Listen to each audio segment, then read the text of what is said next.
Oke, saudara sekalian, saya ajak kita sekarang membuka firman Tuhan. Saatnya kita siapkan hati kita untuk merenungkan firman Tuhan. Saya ajak kita membuka Lukas pasal 24.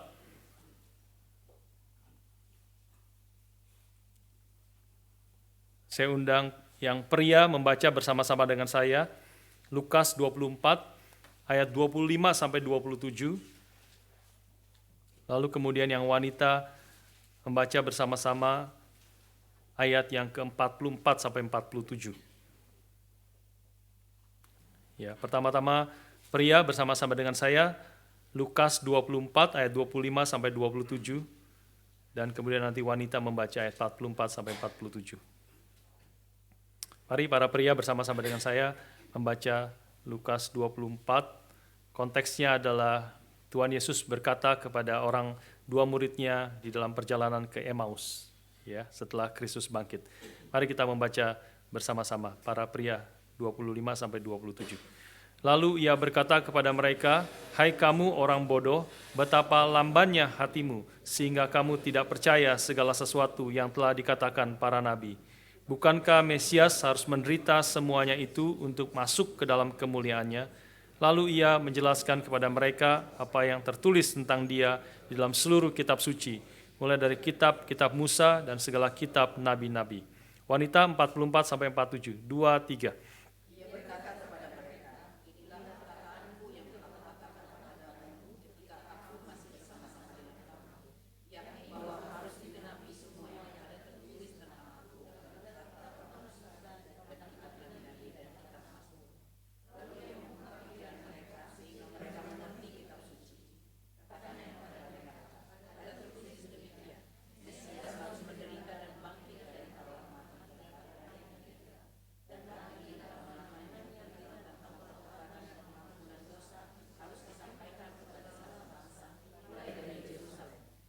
Mari kita berdoa sekali lagi.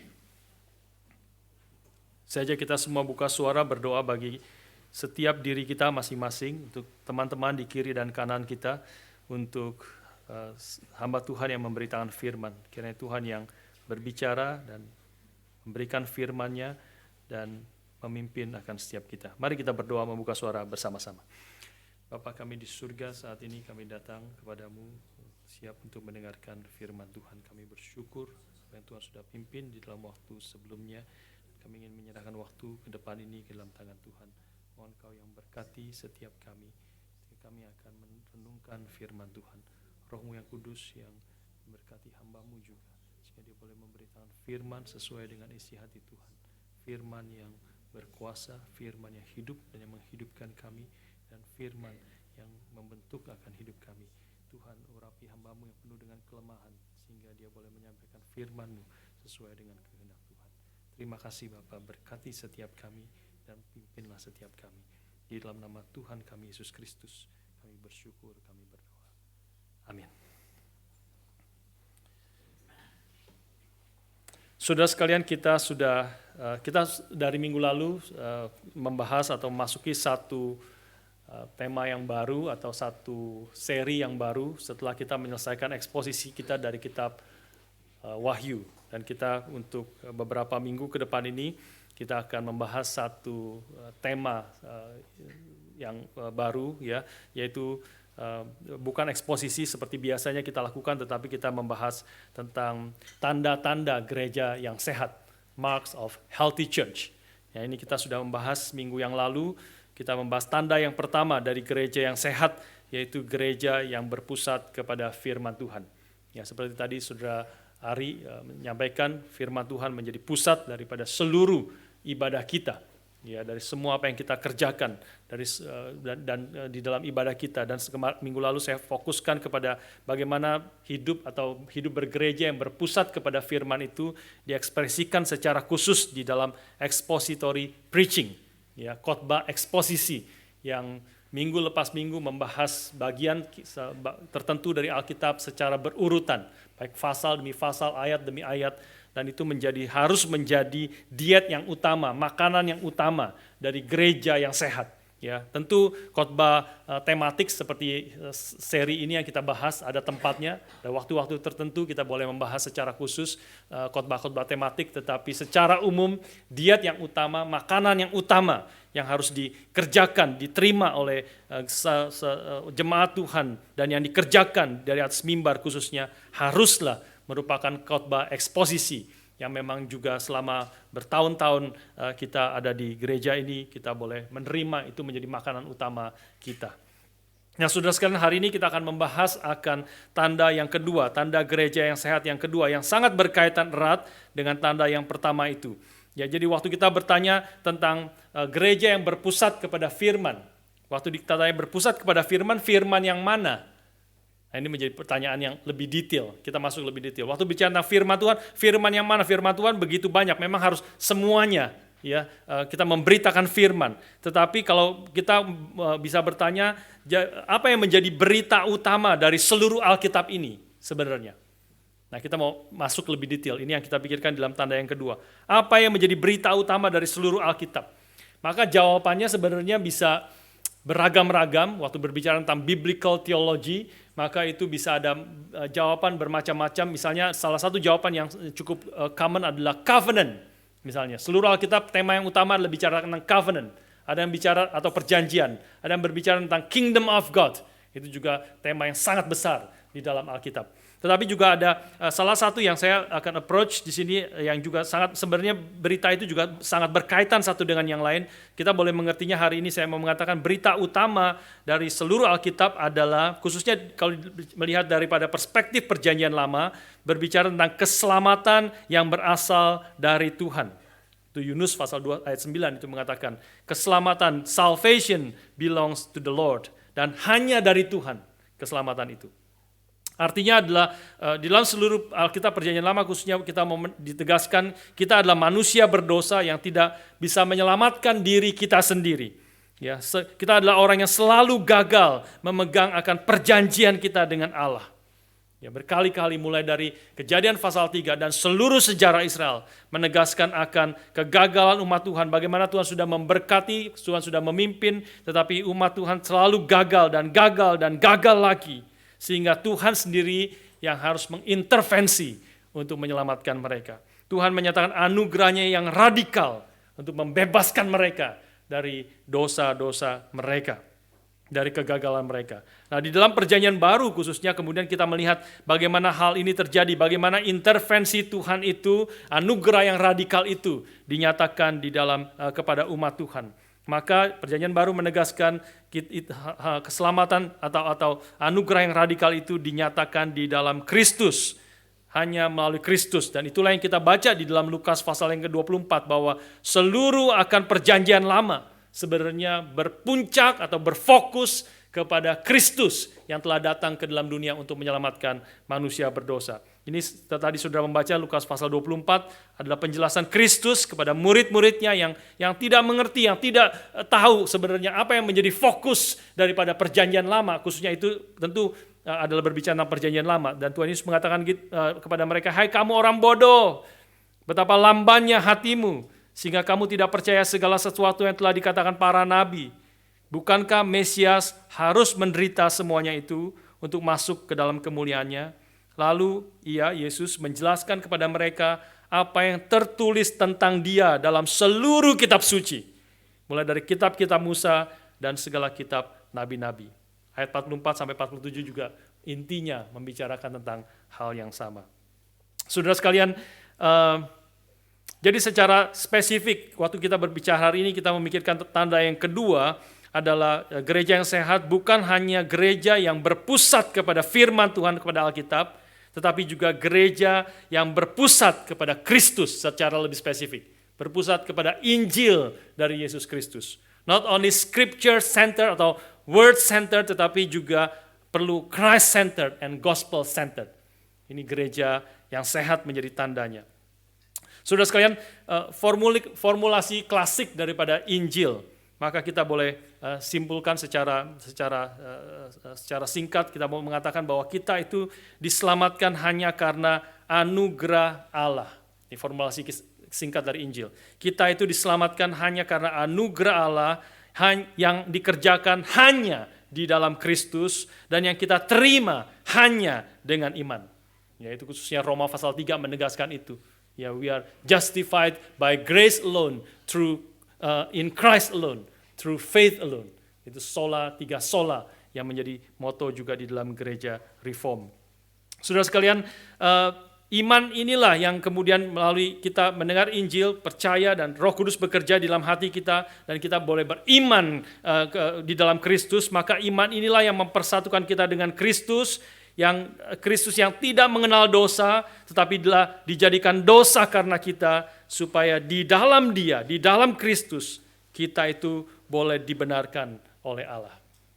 Terjadi great exchange, dengan kata lain, di dalam Injil itu, bahwa Dia Kristus yang tidak mengenal dosa, yang benar, yang sempurna, seluruh hidupnya Dia dijadikan dosa karena kita, karena Dia mati menggantikan tempat kita, sehingga kita yang beriman, yang dipersatukan dengan Kristus, kita boleh dibenarkan oleh Allah.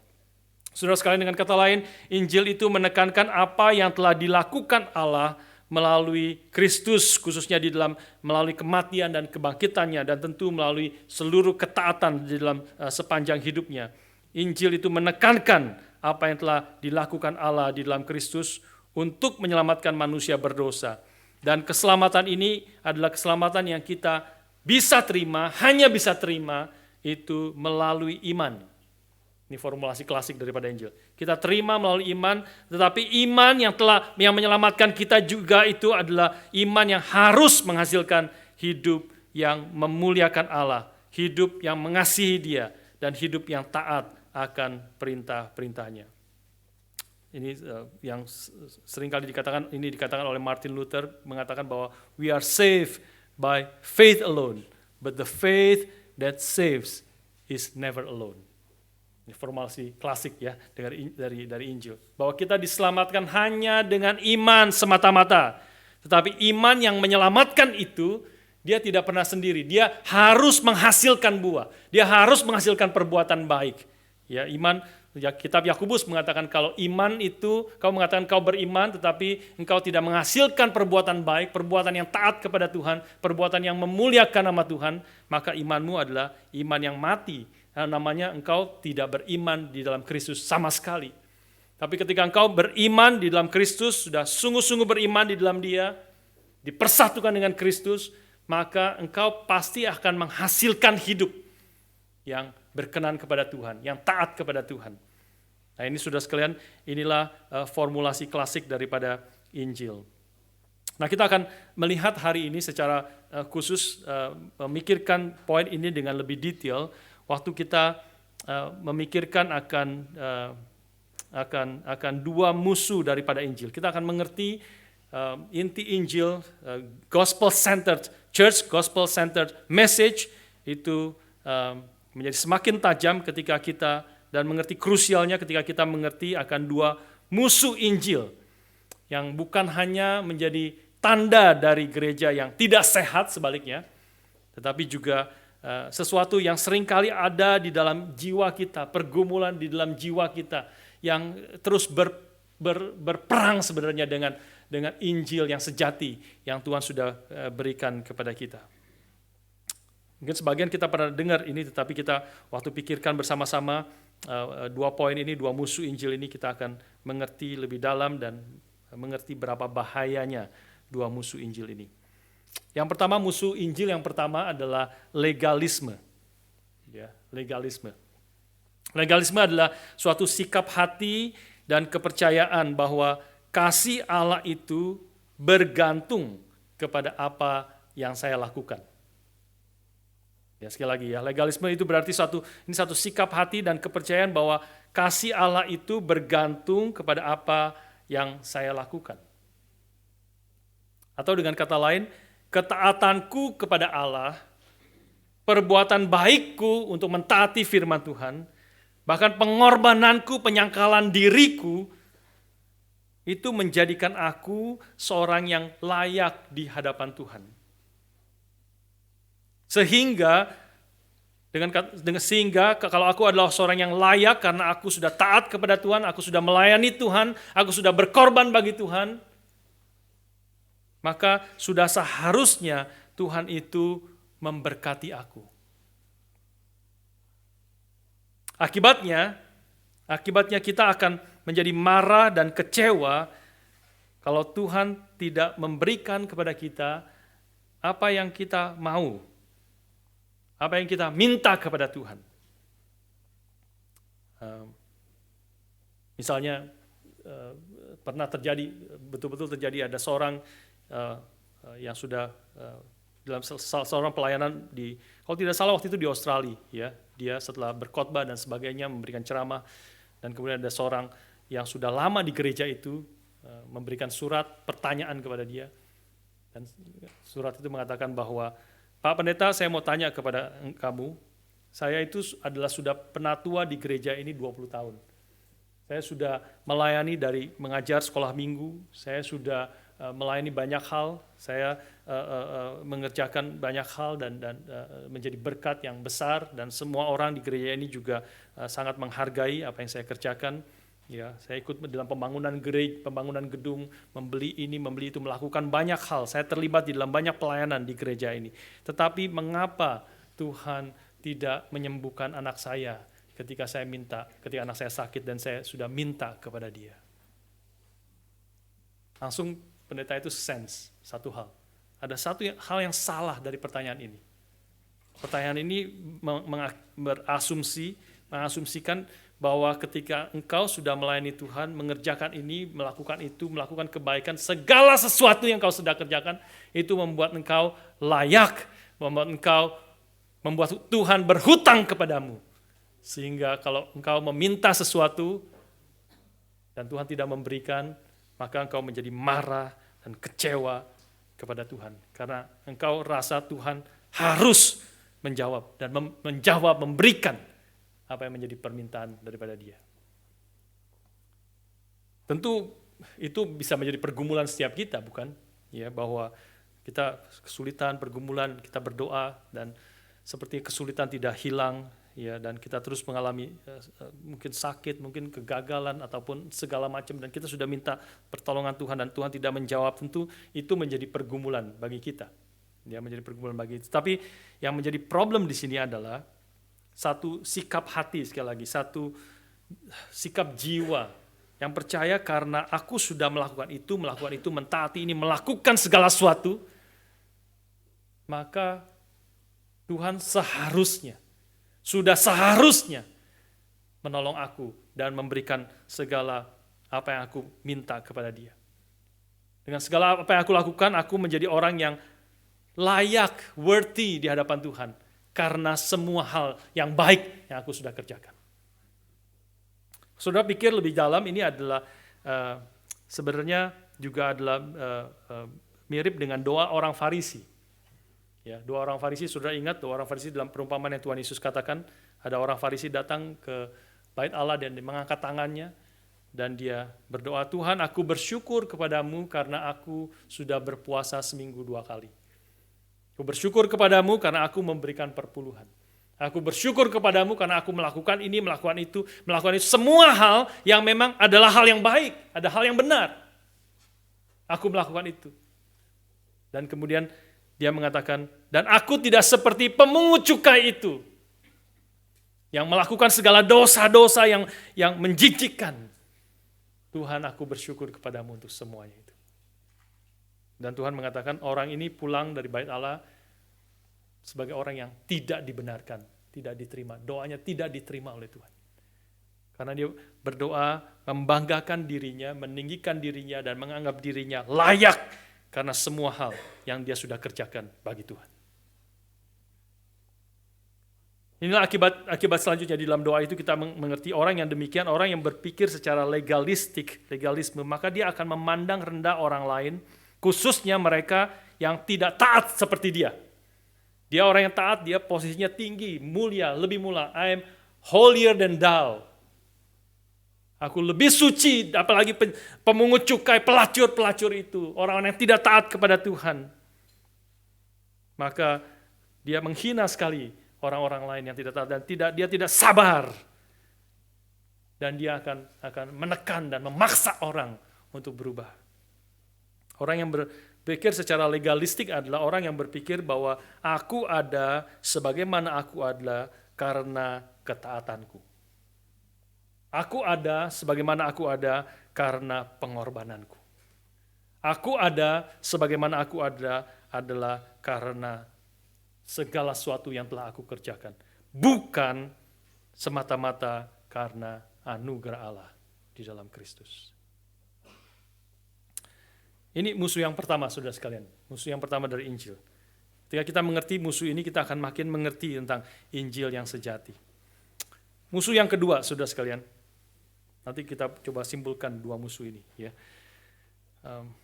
Musuh yang kedua, yang sepertinya bertentangan dengan musuh yang pertama ini.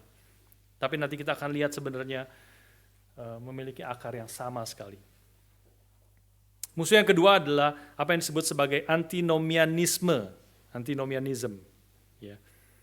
Ini seperti bertentangan dengan yang pertama. Ini adalah suatu sikap hati dan kepercayaan bahwa Allah itu mengasihi saya just as I am. Ini tentu abuse daripada lagu yang baik ya. Lagu kita tahu lagu Just as I am. Aku datang seperti diriku sendiri kepada Tuhan dengan telanjang tanpa daya. Aku datang kepada Tuhan. Dan tetapi antinomianisme ini mentwist akan kebenaran ini dan mengatakan karena Tuhan mengasihi saya just as I am, jadi seperti saya apa adanya, lalu untuk apa saya berubah? Bukankah Tuhan sudah menerima saya apa adanya sebagai rusaknya, sebagai berdosanya? Tuhan sudah menyelamatkan saya apa adanya. Karena itu just let me stay as I am, karena Tuhan sudah mengasihi aku just as I am, seperti diriku.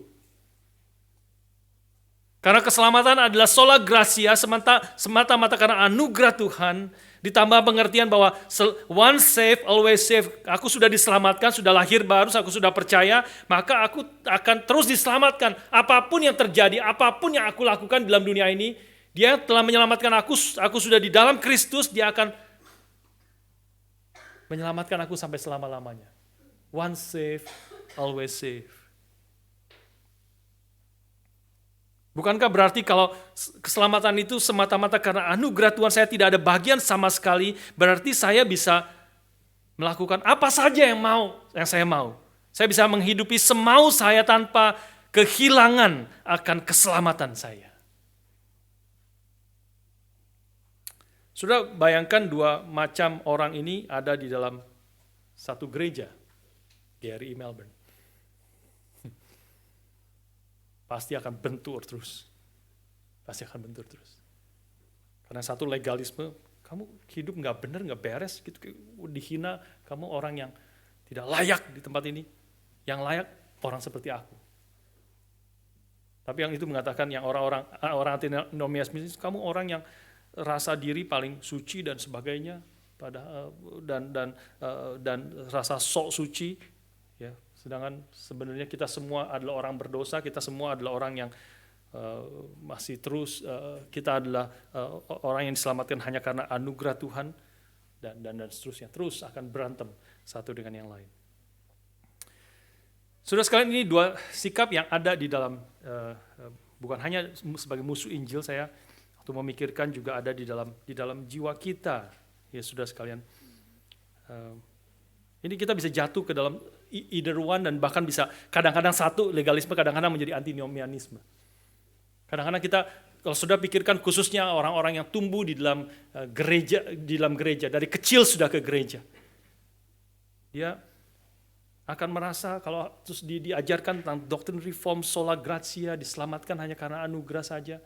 Aku sudah dari kecil selamat, jadi aku hidup sesuai dengan apa yang aku ingin saja, karena hidupku, keselamatanku tidak terancam sama sekali. Aku sudah milik Tuhan. Tapi di sisi lain juga bisa karena sudah dididik di dalam cara pikir, cara hidup yang taat kepada firman Tuhan. Sudah tidak pernah pikir, tapi taat, tetapi sebenarnya melakukan kehendak Tuhan, tetapi tidak pernah memiliki hati yang mengerti akan kasih, anugerah, dan belas kasihan Tuhan. Aku memang sudah seharusnya begini, hidup itu harus seperti ini. Kalau yang melihat yang lain, yang kacau, rusak, dan tidak taat, hidupnya tidak beres, maka dia akan menghina. Dan terus jatuh dalam dosa, dia akan tidak pernah bisa menghargai dan akan membenci, akan menghina orang-orang seperti itu. Saudara sekalian, ini dua sikap hati yang kelihatan bertentangan sebenarnya satu dengan yang lain. Tetapi seorang teolog Sinclair Ferguson, itu dia mengatakan di dalam salah satu bukunya, ini adalah sebenarnya non-identical twins from the same womb. Ini adalah sebenarnya kembar non-identical, ya, kembar yang tidak identik, yang lahir dari rahim yang sama. Tidak identik tetapi sumbernya sama. Dari sumber yang sama.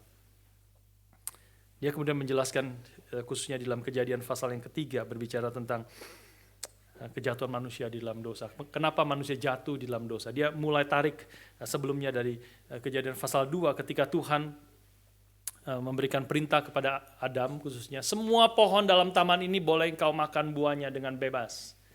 Hanya satu pohon pengetahuan baik dan jahat itu engkau tidak boleh memakannya, karena pada waktu engkau memakannya, maka engkau mati. Nah, Sinclair Ferguson mengatakan bahwa Tuhan sebenarnya tidak menjelaskan mengapa Tuhan melakukan itu, mengapa dia taruh pohon pengetahuan baik dan jahat itu dan melarang untuk makan. Kasih tahu kalau engkau makan, kamu mati. Tapi in the first place, kenapa Tuhan taruh pohon pengetahuan baik dan jahat itu? Itu kan pasti Tuhan yang ciptakan. Tuhan ciptakan. Ya. Semua pohon dalam taman itu boleh engkau makan, tapi hanya satu pohon yang tidak boleh engkau makan. Pohon pengetahuan baik dan jahat. Pada waktu engkau makannya, pastilah engkau mati. Tapi tidak pernah dijelaskan, kenapa mesti ada itu? Kenapa mesti taruh pohon itu? Dan sudah taruh, sudah ciptakan, terus larang kita untuk makan. Untuk apa? Pohon itu ada. Nah, Sinclair Ferguson mengatakan bahwa perintah itu dan taruh pohon itu adalah sebenarnya suatu panggilan Tuhan supaya Adam dan Hawa kemudian mempercayai mempercayai Allah secara total. Meski tidak mengerti seluruh alasannya.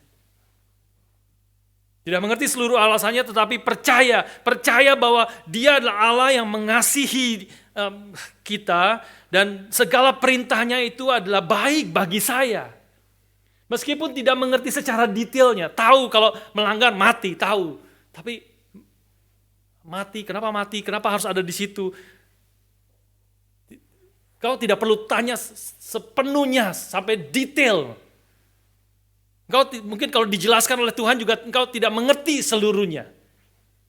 Seperti anak kecil tanya, kalau dijelaskan, orang tuanya jelaskan juga nggak ngerti dia kalau dijelaskan.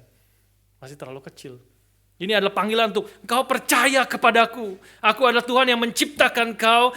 Aku adalah Tuhan yang mengasihi engkau, memberikan semua yang kau butuhkan, dan aku memberikan firman yang mungkin kau tidak mengerti sepenuhnya, tapi biarlah engkau taat saja. Karena firman-Ku itu adalah baik bagi kamu. Karena aku adalah Tuhan yang mengasihi engkau. Ini panggilan Tuhan kepada Adam dan Hawa sesungguhnya. Dan persis inilah yang diserang oleh setan, si ular tua itu. Persis jantung inilah.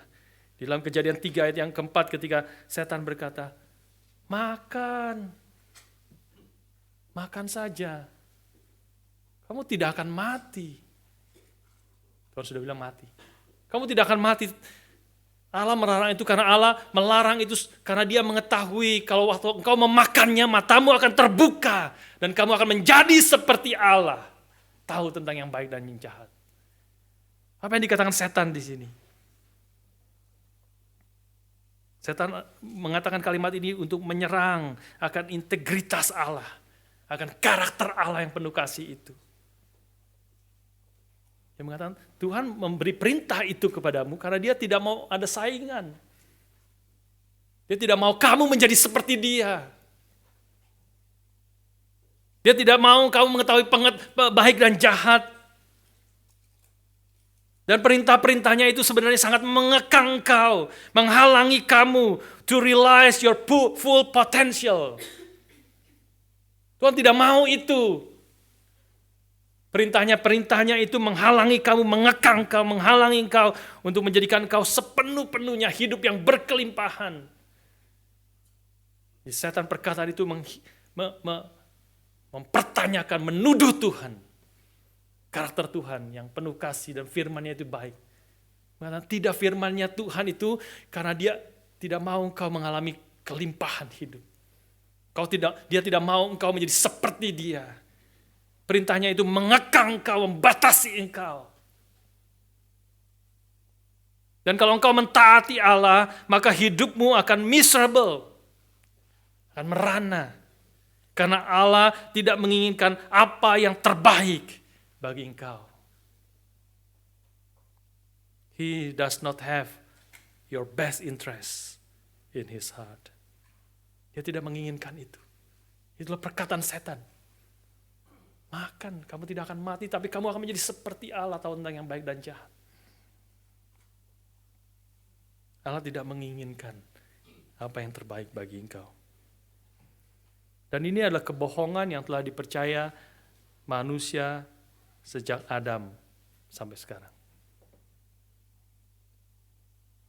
Dan inilah yang menjadi akar dari legalisme dan antinomianisme. Yang diekspresikan secara berbeda. Ekspresinya kontras. Ekspresi bertentangan. Yang satu menjadi taat, berjuang taat. Tapi mensandarkan diri, ketaatannya itu, pengorbanannya itu menjadi kebanggaan dia, menjadikan Tuhan berhutang kepada dia karena aku sudah taat kepadamu, aku sudah berkorban bagimu, bukan Tuhan. Sedangkan antinomianisme mengatakan, tidak, aku tidak mau taat karena firmanmu, perintahmu itu susah, mengekang, aku tidak mau, aku tidak suka kan perkataan firmanmu itu. Maka aku melawan kau. Aku menghidupi apa yang aku inginkan. Karena yang aku inginkan itulah yang terbaik bagiku. Karena firman-Mu itu mengekang aku. Sudah sekalian, contoh yang saya sendiri pikirkan sebenarnya. Dulu pernah sharing juga bagian ini, tentu sebagian kalau masih ingat. Contoh dua hal ini, legalisme dan antinomianisme, itu sangat jelas, sangat saya rasa contoh yang sangat baik dalam Alkitab waktu berbicara tentang the prodigal son, anak yang hilang itu. Ya, kita tahu bahwa perumpamaan itu menegaskan bahwa ayahnya ini bukan kehilangan satu anak. Ayahnya ini kehilangan dua anak. Harusnya bukan the prodigal son. Harusnya adalah perumpamaan dikasih judul the prodigal sons. Dua anak yang hilang. Tapi kelihatan kontras. Yang satu kelihatan jelas. Yang sangat jelas adalah yang disebut sebagai antinomianisme. Tidak, aku tidak suka di rumah ini. Aku tidak suka segala peraturan-peraturan ayah. Yang aku inginkan adalah berikan kepadaku bagianku, harta warisanku. Yang aku inginkan adalah aku pergi dari sini, dari rumah ini.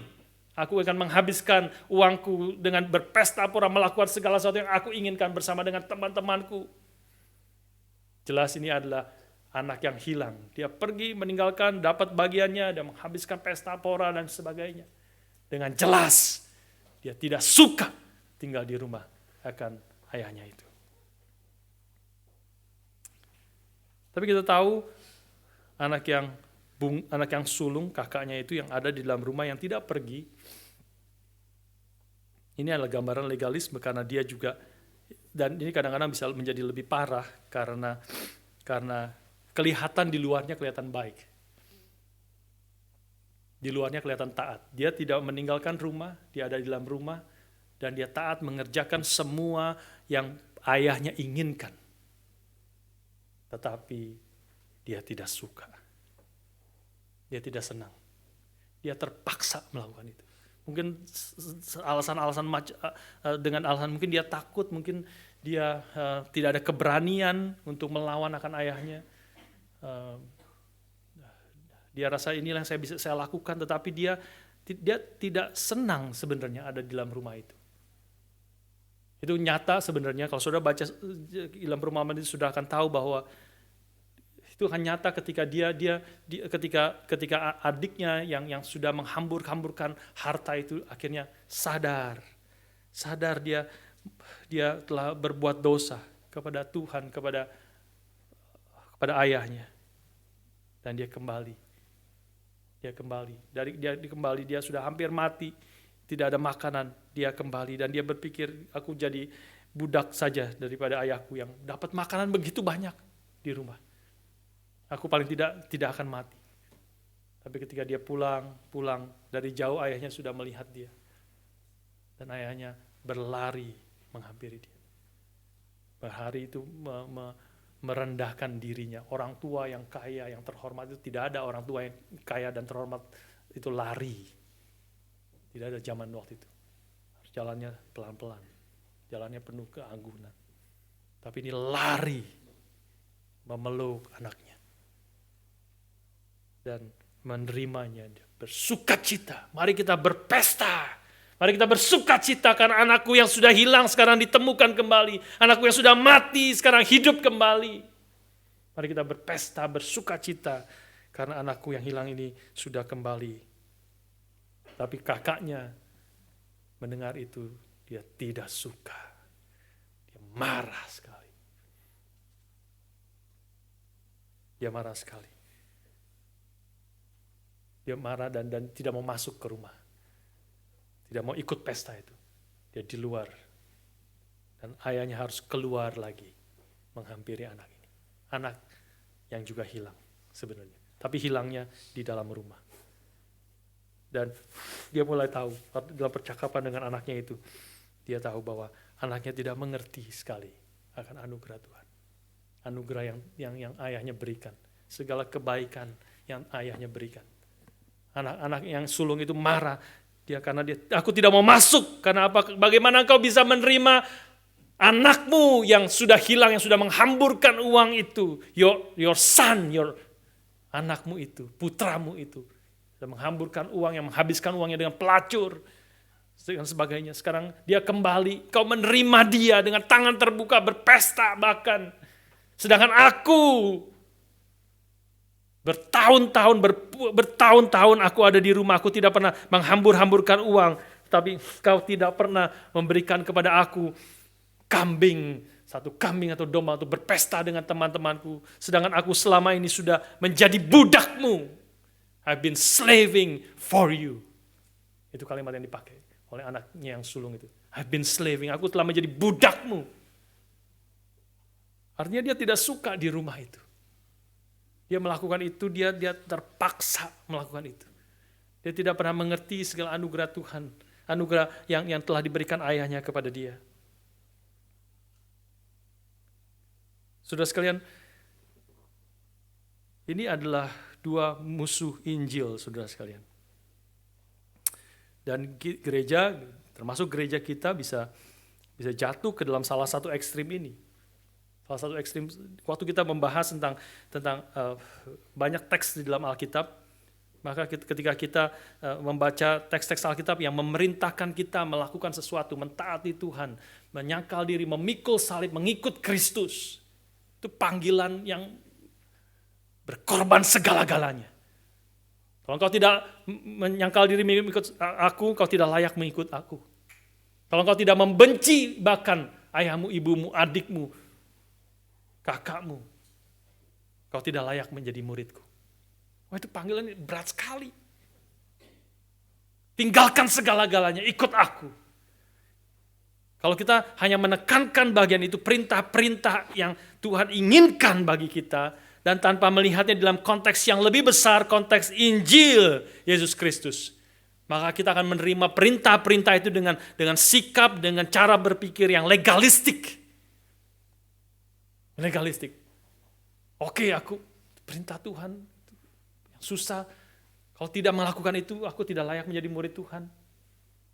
Maka aku menyangkal diri, memikul salib, aku taat, aku membaca Alkitab, aku melayani, aku berkorban, memberikan persembahan, mengorbankan waktuku, uangku, tenagaku, untuk pekerjaan Tuhan. Tapi aku taat itu bukan karena mengerti akan kasih Tuhan. Aku melakukan itu bukan karena hati kita digerakkan oleh anugerah dan kasih-Nya dan belas kasihan yang menggerakkan hati kita, sehingga kita menghasilkan hidup yang demikian. Itu bisa menjadi satu sikap yang legalistik. Dan ketika kita sudah berkorban demikian, melakukan demikian, menyangkal diri, memikul salib mengikuti Kristus, dan kita melihat teman kita yang santai-santai, yang kalau ada waktu baru ke gereja, yang memberi persembahan perpuluhan pun tidak. Saya memberikan 20%, 30% daripada uangku. Berkorban, sungguh-sungguh berkorban. Dia 10% pun tidak berikan, dia kasih kecil sekali. Dia tidak melayani dengan sungguh-sungguh. Siapa orang itu? Siapa kamu? Dia akan membenci dan menghina saudaranya. Tapi sisi lain, kita bisa jatuh juga kepada menyadari bahwa anugerah Tuhan yang besar di dalam hidup kita. Menyadari bahwa keselamatan hanya karena anugerah Tuhan. Tidak ada bagian apapun daripada hidup kita. Kita diselamatkan semata-mata karena anugerah Tuhan yang radikal, yang diberikan dalam Kristus. Maka kita bisa berpikir, saya sudah diselamatkan, saya milik Tuhan, saya sudah ditebus oleh Tuhan.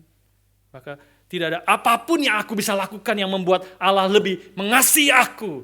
Dia sudah mengasihi aku secara penuh. Karena itu sekarang aku sudah milik Tuhan, aku bisa berbuat semauku, apa yang aku inginkan. Nah itu mengerti anugerah Tuhan, mengerti berita keselamatan hanya karena anugerah, tanpa melihat di dalam konteks yang lebih besar, di mana Injil menegaskan juga bahwa memang kau diselamatkan hanya karena anugerah Tuhan, tapi ketika anugerah Tuhan itu datang, anugerah itu mengubah hati kita. Ketika pekerjaan Roh Kudus datang di dalam hati kita, dia mengubah akan hidup kita. Kita menjadi manusia yang baru. Manusia baru. Bukan orang ketika keselamatan itu tiba, bukan menjadikan kita tetap pikirannya, hidupnya seperti manusia yang lama. Manusia yang dikuasai oleh dosa. Hanya ditambah dengan keselamatan. Tidak, keselamatan itu ketika tiba, yang kita terima dengan iman. Iman itu mengubah hati kita. Pertama-tama diri kita. Bukan pertama-tama perbuatan kita, tentunya perbuatan kita masih terus di dalam proses, tetapi pertama-tama diri kita, hidup kita. Kita menjadi manusia baru, kita menjadi lahir baru. Lahir baru artinya menjadi manusia baru. Barang siapa di dalam Kristus, dia adalah ciptaan baru, new creation. Yang lama sudah berlalu, sesungguhnya yang baru sudah datang. Nah itu kita bisa terus salah di dalam jatuh ke dalam legalisme dan antinomianisme. Dan dua-duanya sekali lagi jawabannya adalah kepada Injil yang sejati. Injil yang sejati, gereja yang sehat adalah gereja yang berpusat kepada Injil. Sekali lagi saya katakan seperti minggu lalu, inilah pusat, bahkan arsitek gereja kita inilah pusat. Inilah pusat, saudara datang pasti melihat ini. Injil, berpusat pada Injil. Injil yang menegaskan bahwa kita memang diselamatkan sola gratia di dalam Kristus.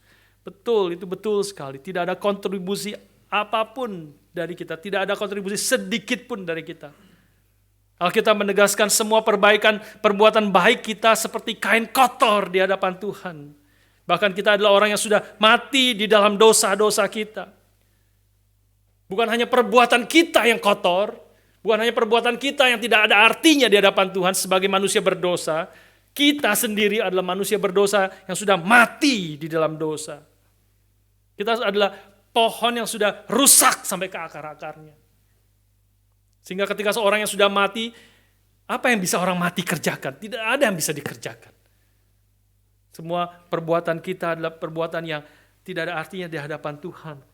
Karena itu Kristus harus datang, mengalami menjalani hidup yang sempurna, mentaati semua hukum Taurat dan mati menggantikan tempat saudara dan saya, manusia yang berdosa. Kita diselamatkan hanya karena anugerah Tuhan, sola gratia. perlu menegaskan, perlu mengerti, betul-betul tidak ada bagian kita apapun. Ini antidot daripada legalisme. Tidak ada apa yang kau lakukan yang bisa membuat engkau lebih membuat Tuhan mengasihi engkau. Tidak ada. Tidak ada apapun yang kita bisa kerjakan untuk membuat Tuhan lebih mengasihi kita. Dia telah mengasihi kita sampai penuh ketika kita masih berdosa.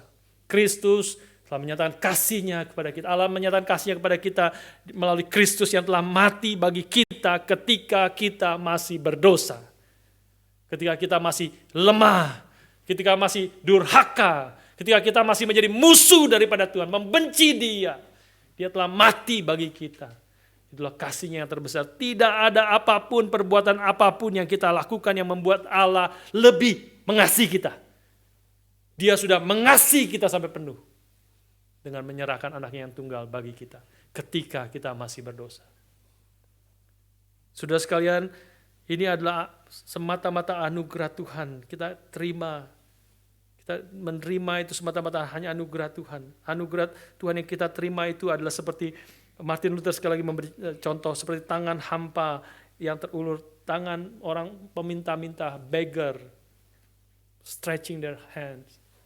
Have mercy on me, O Lord. Have mercy on me, O Lord. Itulah doa orang pemungut cukai yang memukul dirinya. Have mercy, berbelas kasihanlah Tuhan kepadaku.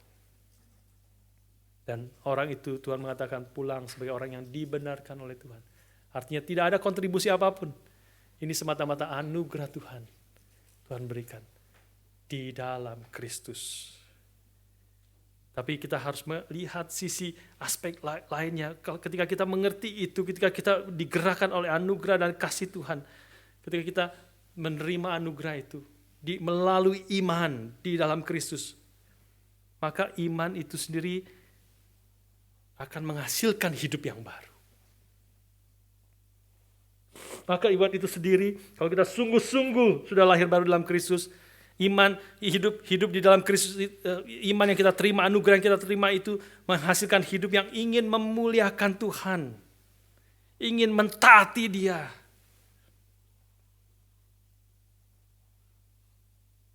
Di dalam hati dan jiwa kita Tuhan bekerja. Meskipun tidak mudah, meskipun banyak pergumulan karena kita masih berdosa, kita masih hidup dalam dunia yang berdosa, masih ada pertentangan, pergumulan di dalam hati dan jiwa kita. Tetapi sedalam jiwa kita ingin menyenangkan Tuhan, ingin mentaati Tuhan karena Dia adalah Tuhan yang mengasihiku, Dia adalah Tuhan yang menyelamatkanku, Dia Tuhan yang telah memberikan segala-galanya bagiku.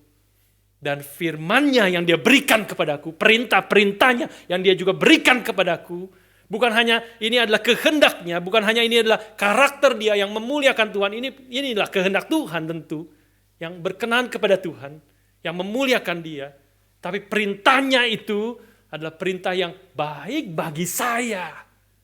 Karena Dia adalah Tuhan yang mengasihi saya, Tuhan yang menyerahkan nyawanya bagi saya. Karena itu perintah-perintahnya itu adalah juga bukan hanya menyenangkan, memuliakan Dia, tetapi juga for your own good. Kita membahas di dalam persekutuan doa kemarin 2 kali. Seluruh perintah-perintahku yang aku berikan kepadamu hari ini adalah for your own good. Selain untuk memuliakan Tuhan, juga untuk kebaikan kita. Mengerti ini, kita tidak jatuh kepada antinomianisme yang seringkali menjadi perangkap bagi kita. Karena itu Paulus menyimpulkan di dalam surat 1 Korintus bahwa anugerah Tuhan itu telah diberikan kepadaku, anugerah yang begitu besar, anugerah yang tidak layak. Aku betul-betul tidak layak. Aku penganiaya jemaat Tuhan, aku orang yang penuh dengan dosa. Anugerah Tuhan telah diberikan kepadaku, kasih Tuhan telah dinyatakan kepadaku. Anugerah Tuhan yang begitu besar, aku ada sebagaimana aku ada hanya karena anugerah Tuhan. Tetapi Dia tidak berhenti di situ. Kalau berhenti di situ bisa jatuh kepada antinomianisme. Udah semua anugerah Tuhan. Aku tidak usah berbuat apa-apa, aku sudah diterima. Tidak, Paulus tidak berhenti di situ. Aku ada sebagaimana aku ada karena anugerah Tuhan. Betul, seluruhnya adalah anugerah Tuhan. Tapi Paulus mengatakan, anugerah Tuhan tidak sia-sia di dalam hidupku. Dan dengan aku bekerja lebih giat dari semua rasul. Bekerja giat, melayani Tuhan dengan segenap hatiku, segenap jiwaku, segenap kekuatanku. Mengasihi dia, melayani dia, mentaati kehendak dia. Dan waktu dia melakukan itu dia sadar, but it is not me, bukan aku. Melainkan anugerah Tuhan yang bekerja di dalam aku. Karena dia tahu ketika dia melakukan kehendak Tuhan, anugerah Tuhan lebih lagi diberikan kepada dia. Dia tahu itu semua perintah kehendak Tuhan itu not only for God's glory, not only will be pleasing to Him. Bukan hanya menyenangkan Tuhan, berkenan kepada Tuhan. Tapi juga untuk kebaikan dia, untuk kebaikan kita, umat Tuhan. Itulah perintah-perintah Tuhan yang Tuhan berikan. Kita tidak taat ke perintah Tuhan, ataupun taat dengan terpaksa, karena kita tidak mencintai, tidak mengerti. Kita ada semangat legalisme atau antinomianisme yang tidak mengerti perintah-perintah Tuhan itu yang memang berat. Dan bahkan tidak mungkin kita lakukan di luar anugerah Tuhan. Tuhan memerintahkan kita menyerahkan segala-galanya, mengasihi Dia dengan segenap hati. Itu perintah yang paling berat. Mengasihi Tuhan dengan segenap itu semua. Love the Lord your God with all your heart. Tidak ada satu bagian pun dari hatimu yang bisa diserahkan kepada yang lain. Secara ultimate. Seluruhnya. Mengasihi Tuhan dengan seluruh hatimu, seluruh jiwamu, seluruh kekuatan, seluruh akal budimu. Mengasihi Dia. Itulah perintah Tuhan. Tetapi Tuhan Yesus sendiri mengatakan, kuk yang kupasang itu enak, bebanku pun ringan. Kenapa? Karena kita mengerti itu adalah perintah yang meskipun menuntut seluruh hidup kita, itu adalah perintah yang baik buat kita. Karena kasih Tuhan telah bekerja di dalam hati kita. Anugerahnya telah diberikan dalam hati kita. Sehingga kita sekarang mentaati firman, mentaati perintah Tuhan dengan hati yang bersyukur, hati yang mengasihi Tuhan, dan menyadari ini adalah hal yang baik buat saya. Artinya kalau melanggar itu justru adalah mati. Seperti yang terjadi oleh Adam dan Hawa. Melanggar karena tertipu setan. Pikir Tuhan tidak menginginkan hal yang terbaik bagi dia. Tuhan tidak memiliki hatinya paling dalam itu tidak menginginkan yang terbaik bagi saya. Melawan Tuhan. Perintah-perintahnya mengekang saya, melawan perintah Tuhan. Kita akan mati. Akan mati. Dan perintah-perintah Tuhan itu adalah perintah yang baik bagi kita. Inilah tanda yang kedua dari gereja yang sehat. Biarlah kita, gereja ini, kita tidak selalu dapat keseimbangan yang tepat. Kadang-kadang kita bergumul situ. Saya sendiri waktu merenungkan bagian ini jiwa, saya bergumul. Kadang-kadang ada jiwa legalistik. Kadang-kadang ada jiwa antinomianisme. Kenapa saya tidak mau mentaati firman Tuhan?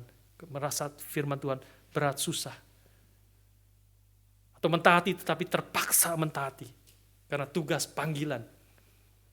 Tapi tidak ada sukacita di dalamnya. Dua-duanya harus dihancurkan dengan Injil Yesus Kristus. Mengerti kasih-Nya yang begitu besar, sekaligus kasih-Nya itu mengubah hati kita. Sehingga kita boleh mentaati Dia, melakukan kehendak-Nya dengan sukacita, dengan penuh kekuatan, dengan penuh pengharapan. Dan kita terus mentaati. Dan waktu mentaati mengalami anugerah, pertolongan, kebaikan di dalam hidup kita. Meskipun doa-doa kita mungkin tidak dijawab oleh Tuhan sesuai keinginan kita. Tapi kita tahu bahkan sampai mati pun Tuhan terus menyertai kita dan tidak ada apapun yang bisa memisahkan kita dari kasih Allah di dalam Kristus. Itulah yang membuat kita boleh terus hidup berkenan dan berpusat kepada Injil Yesus Kristus. Mari kita berdoa.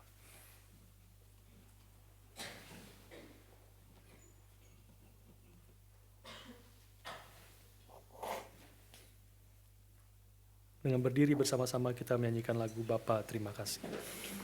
Bapa terima kasih, Bapa terima kasih, Bapa di dalam surga, puji terima kasih. Tuhan berbelas kasihanlah kepada kami. Tuhan pimpinlah kami umat-Mu dan gereja-Mu tempat ini menjadi gereja yang berpusat kepada Injil-Mu. Tuhan berbelas kasihan dan bongkarlah hati kami sehingga kami menjadi umat-Mu yang mencintai Tuhan dan mencintai firman-Mu, yang menyadari bahwa Engkau adalah Tuhan yang penuh kasih dan anugerah, bahwa firman-Mu, perintah-perintah-Mu yang Kau berikan kepada kami adalah perintah yang bukan saja berkenan dan memuliakan Kau, karena itu yang adalah yang Kau inginkan, tapi juga perintah-perintah itu adalah perintah yang baik bagi kami, memberikan semua itu untuk kebaikan kami. Karena Engkau sedalam hati-Mu ya Tuhan, Kau menginginkan yang terbaik bagi kami anak-anak-Mu. Tuhan, tolong kami mengenal Engkau, mengasihi-Mu, dan mentaati akan firman-Mu. Di dalam nama Tuhan kami Yesus Kristus, kami bersyukur, kami berdoa. Amin.